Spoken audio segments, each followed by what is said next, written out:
He fired the wrong man.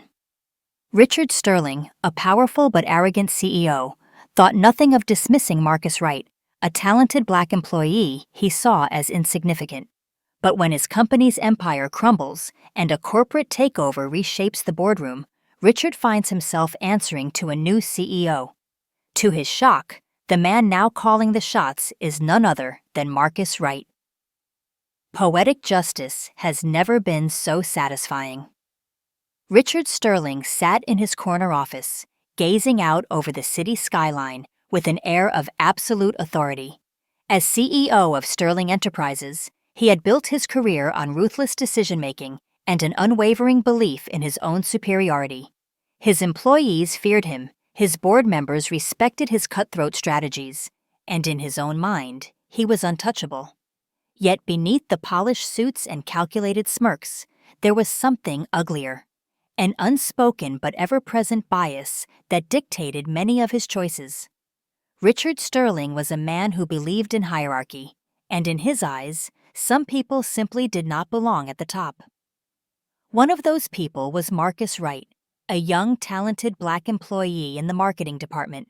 Marcus had been with the company for years, demonstrating exceptional creativity and leadership. His campaigns had consistently outperformed expectations, bringing in millions in revenue. But despite his hard work, he was never promoted, always passed over for less qualified colleagues who happened to fit Richard's preferred image: young, white, and eager to echo his opinions. Marcus knew the game was rigged, but he refused to let it break him. He kept his head down, worked harder than anyone, and hoped that eventually results would speak louder than prejudice. But Richard wasn't interested in results. During a high-stakes client meeting, Marcus had dared to suggest an alternative marketing approach, one that challenged Richard's outdated ideas. The room had gone silent. No one questioned Richard, not openly. The CEO had given Marcus a tight-lipped smile, a look that carried an unspoken warning. Later that week, Richard found his excuse. A minor clerical error, one that wasn't even Marcus's fault, became the perfect opportunity. With little more than a dismissive wave of his hand, Richard called Marcus into his office and delivered the news with forced sympathy. "I'm afraid we have to let you go, Marcus," he said, barely concealing his smirk. "It's just not working out." Marcus sat across from him, shoulders squared, refusing to look defeated. "I've given this company everything, Richard, and you know it." Richard leaned back, feigning concern. "I'm sure you'll land on your feet. But let's be honest, maybe this wasn't the right fit for you." It was a thinly veiled insult, one Marcus had heard before.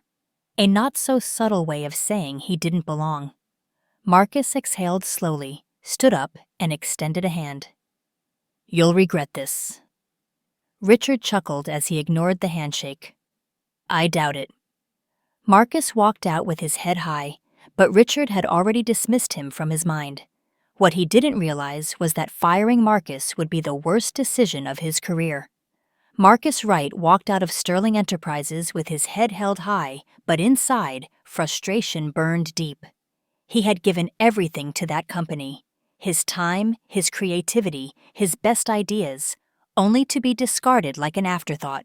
Richard Sterling had made it clear that Marcus was never going to advance under his leadership, no matter how hard he worked. But Marcus wasn't the type to wallow in self-pity. Instead of dwelling on the injustice, he channeled his energy into something productive. He spent the next few weeks refining his portfolio, reaching out to industry contacts, and preparing for the next chapter of his career. If Sterling Enterprises didn't appreciate him, someone else would. It didn't take long. A rival firm, Lexington Global, recognized Marcus's talent immediately. Unlike Sterling Enterprises, Lexington valued fresh ideas and innovation. Within months, Marcus was making an impact, so much so that the company's executives fast-tracked him for leadership roles. His work spoke for itself. The marketing campaigns he spearheaded shattered industry benchmarks, bringing in record-breaking revenue. Clients raved about his vision, and Lexington's board of directors took notice. By the end of his first year, Marcus had secured a senior leadership position, something Richard Sterling had never even considered for him. While Marcus was thriving, Sterling Enterprises was crumbling. Richard Sterling, so convinced of his own brilliance, refused to adapt. He stuck to outdated strategies and dismissed any suggestion that didn't align with his narrow-minded views. Without Marcus's creativity, the company's marketing floundered. Campaigns fell flat, sales dropped, and competitors, including Lexington Global, began taking their market share. Investors grew restless. They had once tolerated Richard's arrogance because he delivered results. But now, the numbers told a different story. Profits were steadily declining, and clients were leaving for more innovative firms, many of them following Marcus to Lexington. The board of directors began questioning Richard's leadership. At first, he brushed off their concerns, blaming the new generation for not understanding real business. But as quarter after quarter of losses stacked up, he could no longer ignore reality. Sterling Enterprises was falling behind, and Richard Sterling, once untouchable, was running out of excuses. Meanwhile, Marcus's rise continued. He had proven what he always knew. His talent was undeniable, and he didn't need Sterling Enterprises to succeed. What neither man realized was that fate was about to bring their paths crashing together once again. But this time, Marcus would be the one calling the shots. Richard Sterling sat at the head of the conference table, arms crossed, jaw tight. The mood in the boardroom was tense. He had been summoned for an urgent discussion, but he already knew what was coming. Sterling Enterprises was in trouble, and the board was looking for someone to blame. Profits had been slipping for months, and no amount of corporate spin could hide the reality. They were losing to the competition.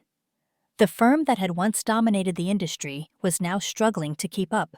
Clients were leaving, investors were restless, and worst of all, the board was no longer backing Richard without question. He had tried everything to deflect blame, accusing his employees of incompetence, blaming the economy, even insisting that these market trends were temporary. But nothing had worked, and then the final blow came. The board's chairman cleared his throat and leaned forward. "Richard, after careful consideration, we've decided to accept an acquisition offer from Lexington Global." For the first time in his career, Richard felt truly blindsided. "What?" His voice came out sharper than he intended. "You're selling the company?" "It's the best option," the chairman said firmly. "Lexington has the resources to bring Sterling Enterprises back to its former success." Richard's mind reeled. This was his company. He had built its reputation, made the decisions, called the shots. Now they were handing it over to some other firm? He inhaled sharply, forcing himself to maintain control. "And what happens to me?" A long pause. Then the words that changed everything. "You're being replaced as CEO." Richard gripped the edge of the table. "By who?" "Lexington is appointing one of their own executives to lead the transition." The chairman continued. "You'll be reporting to them, effective immediately." Richard clenched his jaw. Fine. If he had to report to some faceless Lexington suit, he would prove his worth. Whoever this executive was, they would see that he was still the real power at Sterling Enterprises. Then the doors to the boardroom opened, and Marcus Wright walked in. Richard's breath caught in his throat. It was impossible. This had to be some kind of sick joke, but it wasn't. Marcus, now the newly appointed CEO of the merged company, strode in with quiet confidence. He met Richard's stunned gaze with the same calm expression he had worn on the day Richard fired him. "Good to see you again, Richard," Marcus said smoothly.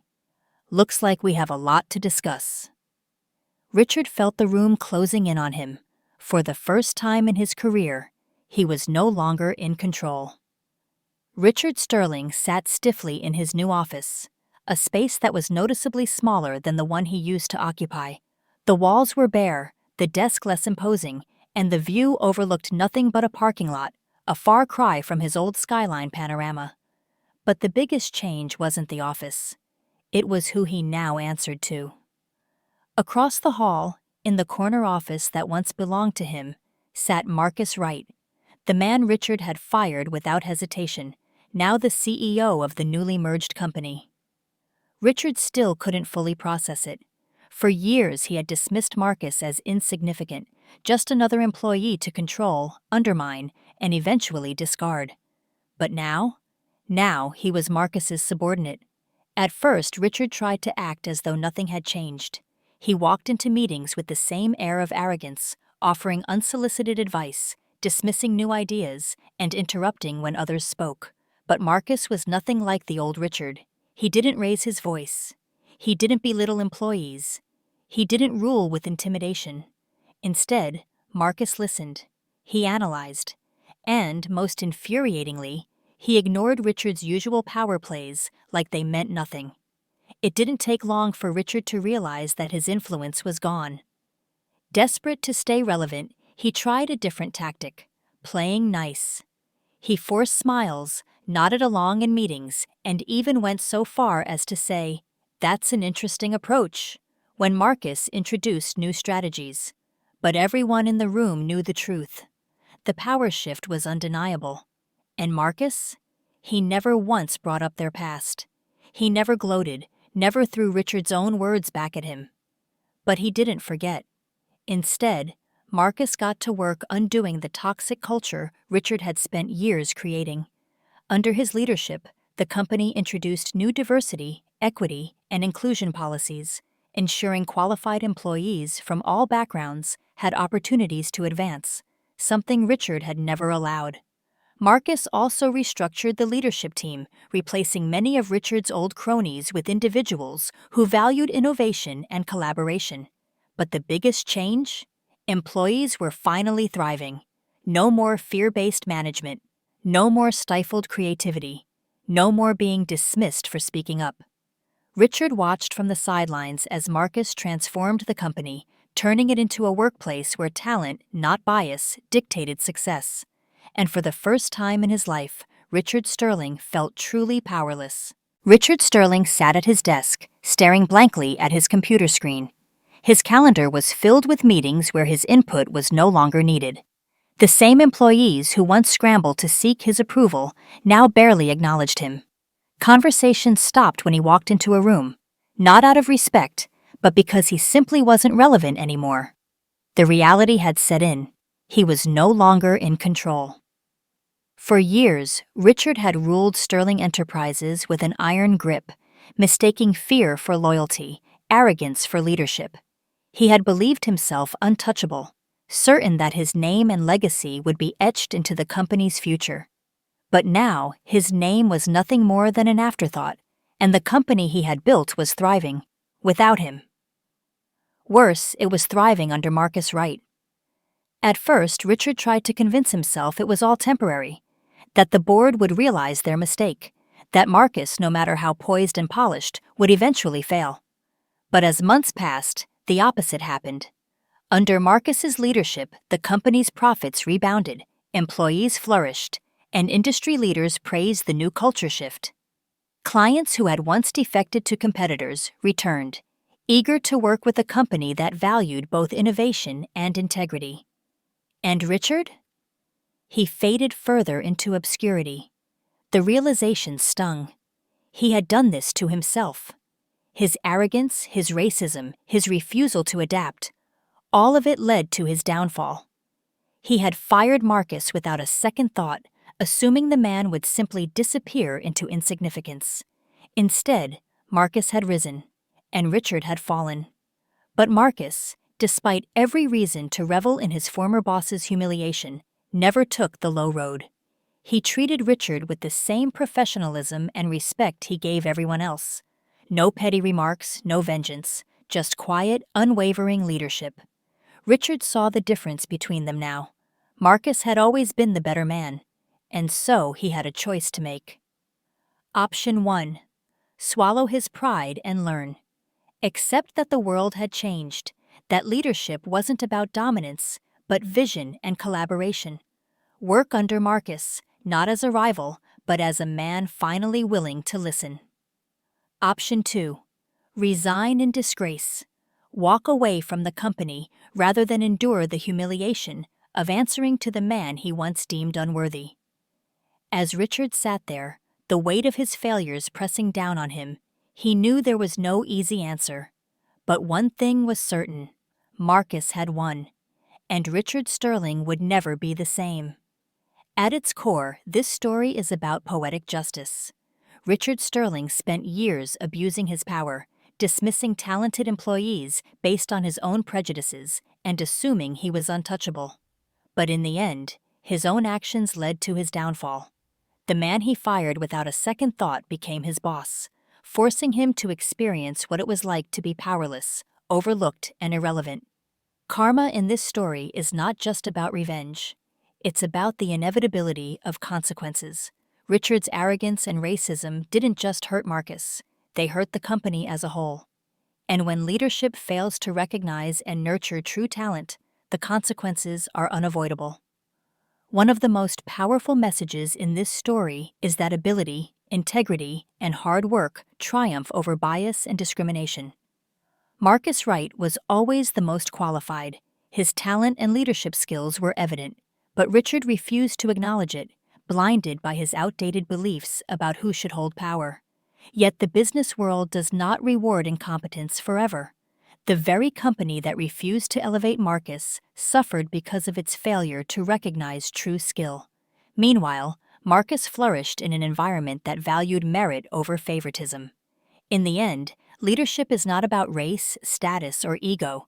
It's about ability, vision, and integrity. Those who lead with fairness and competence will rise, while those who cling to prejudice will fall. Marcus's journey is a testament to the resilience of marginalized individuals in the face of systemic discrimination.